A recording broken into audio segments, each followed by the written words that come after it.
In estimation processes, if our goal is to build a confidence interval, then we are ready to take the very first steps, and that would be building a little bit of intuition about what building a confidence interval for a population parameter entails. And that would lead us to, if we know a point estimate and a margin of error, we can easily determine the confidence interval. To illustrate, we take an example. Victor has asked his mother if he could get a weekly allowance for pocket money. His mother has thought about it and estimates that $10 will suffice weekly with a wiggle room of $2 below or above that amount. What do you think? Intuitively, what do you think is the range of the average amount that Victor can spend weekly? Here is my own thought. So you have $10 on average weekly, which is what the mother estimates will be what Victor needs. Well, from that $10, if he has a wiggle room of $2 below or above the amount, $2 below takes you down to $8, and from $10, $2 above takes you to $12. So I have an answer for this question. What is the range or interval? So the range or interval would be, I would argue, from $8, let's write in English first, from $8 to $12. This is in English. In statistics, this is an interval that can be written expressly as $8, $12. That's it. We mean the same thing, the same loop indicator. So here is a point to note here. What is my point estimate in this case? The point or single value that the mother estimates is $10. The wiggle room of $2 above or below would be your margin of error. So that would help you say that if you drop down $2 below or $2 above, you can go from $8 to $12. So with that, we note that once you have your point estimate and the margin of error, you're good to construct an interval. So with that said, let's consider another example. A production manager randomly sampled production lines at a factory that produces automobiles. She wanted to find out what proportion of the many production lines causes defects in newly produced automobiles. After sampling some production lines, the proportion of production lines that caused defects was 0.08, with a margin of error of 0.02. Construct a confidence interval for the proportion of production lines that caused defects. This is how I will go about this. First, I will locate my point estimate, that is, the initial value that is obtained based on the available sample data. Then, from that point estimate, I would locate my margin of error, which is my wiggle room. In other words, I could go up by 0.02 to 0.10. This is called the upper limit or upper bound of the interval. And then I'll go down by that same margin of error. So I have 0.06. This would be my lower limit or bound. And so the required confidence interval or confidence interval would run from adopting the statistical notation, since we're in a statistics class, 0.06 to 0.10. That is the lower limit as far as the upper limit. And we're done. That is the confidence interval in that case, or the interval in this case. Well, if we call this just the interval, where does the confidence come from? You see, when you use sample data to make estimations about a general population, you must, in statistics, as a matter of expediency, state how much confidence you have that your sample results is a reflection of what is going on in the entire population. So we're going to harp on how we interpret the confidence associated with a given interval of interest that we have constructed. So let us see how that is done. But before we do that, which is also very, very important, we need to look at something. So far, we started from if we are given the point estimate and the margin of error, can we produce the confidence interval? We have seen how that is done. Here is another item of interest. If we can go from point estimate and margin of error, and from there go to the confidence interval, can we go back? Suppose I gave you the confidence interval. Can you produce the point estimate and the margin of error back in reverse? Yes. In fact, there's an easy way to do that. So let's create that. Let's clean this up a little bit. Okay. All right. So let's go to the next page. In this case, our goal is this. If you're given a confidence interval, can you determine the point estimate and the margin of error? Let's see how that is done. For example, Jessica, a student studying music, randomly sampled fellow music majors and asked whether they listened to music while studying. The resulting confidence interval for the proportion of music students who listen to music while studying is 0.09 to 0.26. We have to determine the point estimate of the population proportion, the margin of error for the confidence intervals, and the number of individuals in the sample who like to listen to music while studying. So, having read the question, let us take them one by one. I will start off with what am I given? I was given the resulting confidence interval based on the sampled data. So confidence interval CI is equal to 0.09 to 0.26. This is what I am given. Why would I given this confidence interval? It is because I'm required to find, I'm going to take a little split on my page here. The first thing is the point estimate of the population proportion. This point estimate, that will be number one. So for number one, the point estimate based on what I'm given is always the upper bound plus the lower bound, also called the lower limit, divided by 2.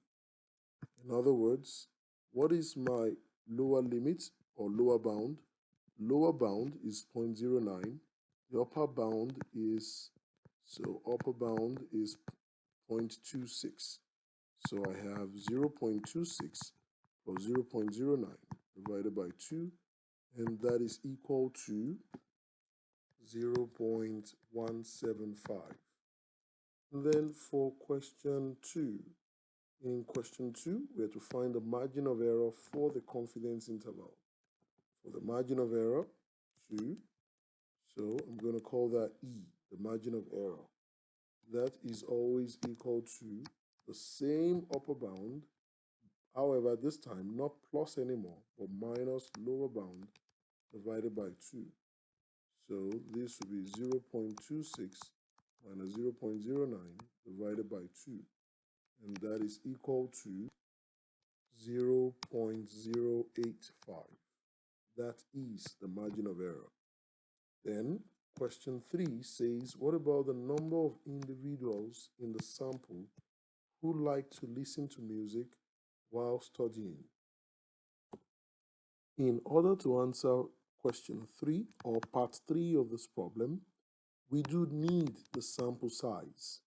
In this question that has not been provided, We were told that Jessica randomly sampled fellow music majors.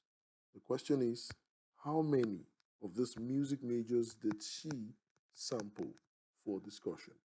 So in this case, let's say that the sample size was 1000 and it was provided, maybe.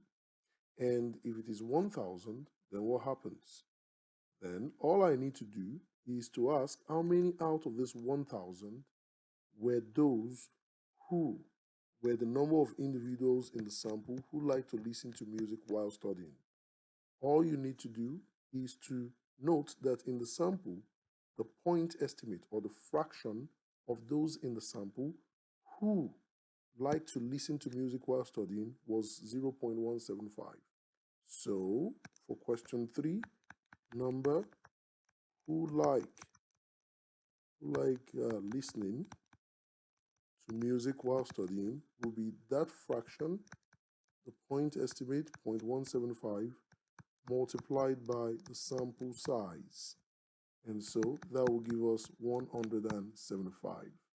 So in general, any question that will ask you to compute question 3 would definitely provide you with the sample size. With that said, we proceed to the next example. In this next example, we're told that the lengths in seconds of the songs in an online database are normally distributed. If a random sample of songs is taken and the confidence intervals is 201.7 to 212.5, which means that the lower bound is 201.7 and the upper bound is 212.5. What is the point estimate of the population mean and the margin of error? Let's see how that is done. So again, similar to the earlier example, the point estimate would be equal to the upper bound plus the lower bound divided by 2. The upper bound in this case is 212.5, the upper number, plus lower bound, which is 201.7 divided by 2. And this will be equal to 207.1. And then next, we want to look at the margin of error. The margin of error will be equal to the upper bound minus the lower bound divided by 2. This will be 212.5 minus 201.7 divided by 2. And this is equal to 5.4. And there you have the point estimate of the population mean, which is 207.1, and the margin of error. So with that concluded, we proceed to how to interpret confidence intervals that you find. But before we dive deeper into that, we should ask that the question that we want to answer in particular here is, what does a 95% confidence mean in a confidence interval? It means we have taken repeated samples, and for each sample we took, we calculated a confidence interval based on each sample data, and we found out that if, for example, 100 confidence intervals were constructed, 95 of them, or representing 95% of the confidence intervals, contain the unknown value of the population mean, whereas the remaining 5% of them do not contain the value of the population mean. So, with that said, we consider a formal definition of a 1 minus alpha 100% confidence interval for a population parameter. It indicates that 1 minus alpha 100% of all of the simple random samples of a fixed sample size n from a population whose parameter is unknown will result in an interval that contains the parameter. So you might be interested in what this alpha is. So take, for instance, if you're constructing a 95% confidence interval, your alpha will be the remaining 5%. So your turn. What do you think? If your confidence level is 90%, your alpha, that would lead to, that would be that would be equal to 10%. More to come on that later. So that also leads us to the next step, which is the correct interpretation template. You see, the interpretation of a confidence interval is given as follows using this template. For example, if I construct a 95% confidence level for or confidence interval for a particular population parameter, we'll say that we are 95% confident that the population proportion, which would be the population parameter of interest, is between the lower bound and the value of the upper bound. So this is an abbreviated or shortened way of saying that this method is correct 1 minus alpha 100% of the time. Well, while that sounds a little bit formal, let's bear it down to everyday terms. So we take an example. Suppose the heights in inches of baboons are normally distributed with an unknown population mean. So, because we have an unknown population mean, we want to find the best guesstimate. So we take a random sample of the heights of baboons and it results in a 95% confidence interval of 14 to 30 inches for the unknown population mean. Our goal here is to interpret this 95% confidence interval. In order to begin, you should notice that this is the lower bound or the lower limit, and this is the upper bound or the upper limit of this range of possible values for the unknown population mean. So to interpret the 95% confidence interval, a correct interpretation is as follows. Based on the available sample data, we are 95% confident, which comes from 95% confidence interval, that the interval from 14 to 30 inches contains the true but unknown population mean height of baboons measured in inches. With that said, we consider yet another example. Sarah wants to estimate the proportion of people who own a desktop or laptop computer. A random survey of individuals finds a 99% confidence interval to be from 0.67 to 0.82. Interpret the 99% confidence interval. This will be done as follows. While we do not know the exact value of the population proportion, we are 99% confident that the population proportion P of people who own a desktop or laptop computer lies between 0.67 or 67% and 0.82 or 82%.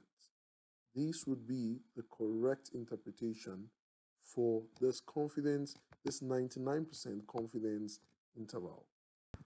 Now, there is something worth mentioning in this example so far. We have been provided with the confidence interval in the first example and in the second example. The big question that we're going to answer in this chapter is how do we compute each of these intervals? How do we get the confidence level we're mentioning here? This will be reserved for the next video. So be on the watch out.